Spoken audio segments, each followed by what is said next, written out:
La película Los dos hemisferios de Luca es un drama psicológico que explora la complejidad de las relaciones familiares, el trauma y la culpa. Relata la historia real de Barbara Anderson, una mujer que en pleno parto sufre un paro cardíaco. El útero femenino como mecanismo de defecto limita el cordón umbilical del bebé, por lo que deja de transmitir oxígeno y conlleva a ser extraído con nulos signos vitales. Aunque ambos se salvaran del incidente, esta peripecia médica conlleva a que el pequeño Luca desarrolle parálisis cerebral de cuarto grado y epilepsia. La película, dirigida por Claudia Schiffer, es un producto de Netflix que cumple lo que promete: conmovernos ante la historia real de Luca. Sin embargo, más allá de unas actuaciones cumplidoras, cinematográficamente la película no tiene mayor cosa que podamos descomponer.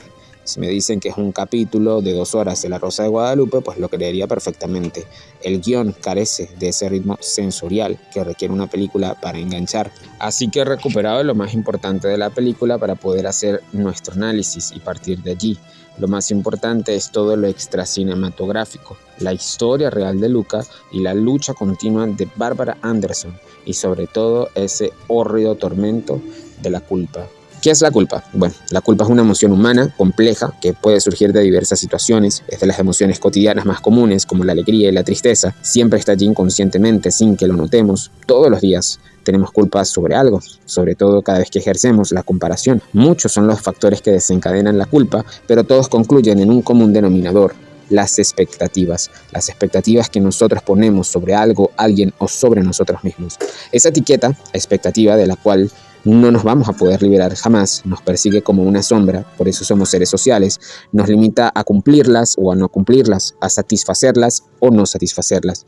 Y automáticamente, al no cumplirlas, obturamos en nuestro cerebro el botón de la culpa.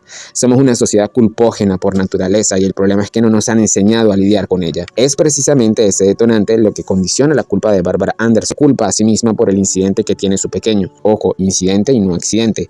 Quizá siente culpa por no sentirse completa como madre, quizá culpa por no sentirse completa como mujer o incluso como ser humano. Ella tiene un detonante en nivel crítico. Quizá no existe mayor dolor que el que siente una madre por su hijo. Está en el tope de la pirámide de duelos. ¿Qué hizo Bárbara para poder cariar su culpa? Bueno, a veces solo hace falta acudir a la literatura, a la sabia literatura, para obtener nuestras propias terapias emocionales. Vayámonos al mismísimo Shakespeare, que con Lady Macbeth, después de cometer sus horribles actos, nos dice: la culpa le ardió en el vientre y parió la muerte. Mientras que con Otelo, luego de matar a su amada Desdémona, acota: culpa que arrebata raíces y cercenó la tierra fértil. Ambas alucen a la muerte. La culpa, si no se trata, se convierte en una asepsia, le digo yo coloquialmente, en una contaminación mortal, te infecta, te aniquila.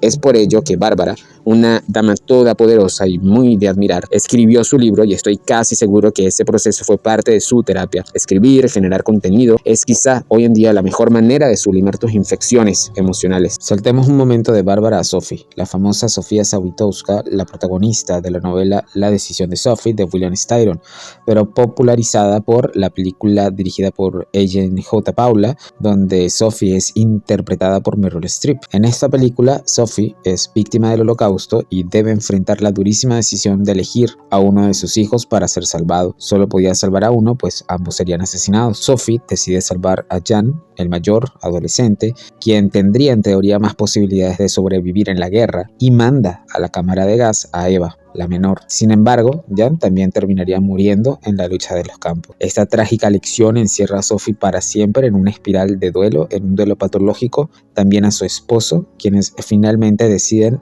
desvivirse. Es un resultado muy natural y entendible. Este tipo de duelos tan profundos, sostenidos por la culpa, y desencadena siempre ideaciones de muerte, y ese final de esta pareja solo es la respuesta a una culpa que nunca pudieron tratar. Volvamos a Bárbara. Se culpa durante mucho tiempo por la condición de su hijo. Incluso manifiesta pedirle continuamente disculpas cada vez que duerme.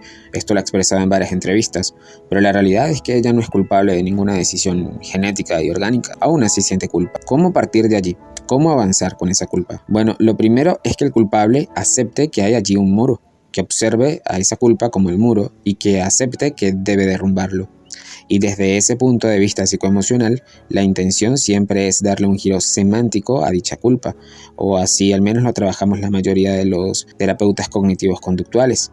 De manera gradual podemos transformar esa culpa en un instrumento útil. Debemos ser capaces de transformarlo, porque así podemos aceptar nuestra responsabilidad, aceptar nuestros errores, los efectos de nuestras decisiones y así convertirnos en un ejemplo para otros interlocutores que se encuentren en situaciones similares. ¿Y cómo la convertimos en útil? Bueno, externalizándola a los demás, exponiéndola, pues llevarlo a ese plano comunicativo, la estamos convirtiendo en un ejemplo, estamos demostrando el ejemplo. Si tú sanas tu culpa, otros pueden sanar tu culpa. Hablar de culpas sanadas puede salvar a muchas otras vidas. En pocas palabras, hacer una prevención primaria e informativa sobre cómo seguir con la culpa o sin ella. Eso es lo que Barbara Anderson ha logrado en lo poco que ha analizado su vida laboral y narrativa. Ha logrado convertir su culpa en una causa noble, en una causa útil de lucha social. Ahora es toda una activista sobre las discapacidades y da el ejemplo para otras personas que se encuentren en la misma situación. Este caso me conecta directamente con el de Cate Blanchett, quien está tratando de reingresar a la sociedad a través de esa comunicación, a través de exponiendo su vida, su caso, aceptando sus responsabilidades, acepta completamente las decisiones y las consecuencias de las decisiones que tomó en el pasado, pero a pesar de ello, ella quiere hablar de su tema y de su caso, porque después de haberlo enfrentado, ha sanado su culpa y quiere que su culpa se convierta en un instrumento de utilidad para otras personas que se encuentren y se enfrenten con la misma situación. La terapia cognitivo-conductual y la terapia de aceptación y compromiso son los enfoques terapéuticos que más han demostrado ser eficaces en el tratamiento de la culpa. Yo solamente puedo dar un aplauso de pie para Bárbara y para todas aquellas madres que deben afrontar decisiones infernales. Gracias al trabajo de Bárbara, ahora sabemos mucho más sobre este tipo de capacidades. Ahora sabemos toda la lucha interna que hay detrás de una familia con una persona que siente o que tiene una discapacidad y ya ha trascendido muchísimo más. Ya no es un libro ni es simplemente un mensaje en redes sociales y en plataformas. Ahora es una película que va a llegar muchísimo más a otras audiencias y a otros públicos para poder generar ejemplo. Hasta aquí nuestra psicoreseña Desocupados Cinéfilos. Analizó y reseñó para ustedes Cristian Soto, Código de Psicólogos 16428 de la FPP. Hasta la próxima. Disclaimer: si sientes por un periodo prolongado sentimientos de culpa, habla, pide ayuda, que los conflictos pesan menos cuando los compartes.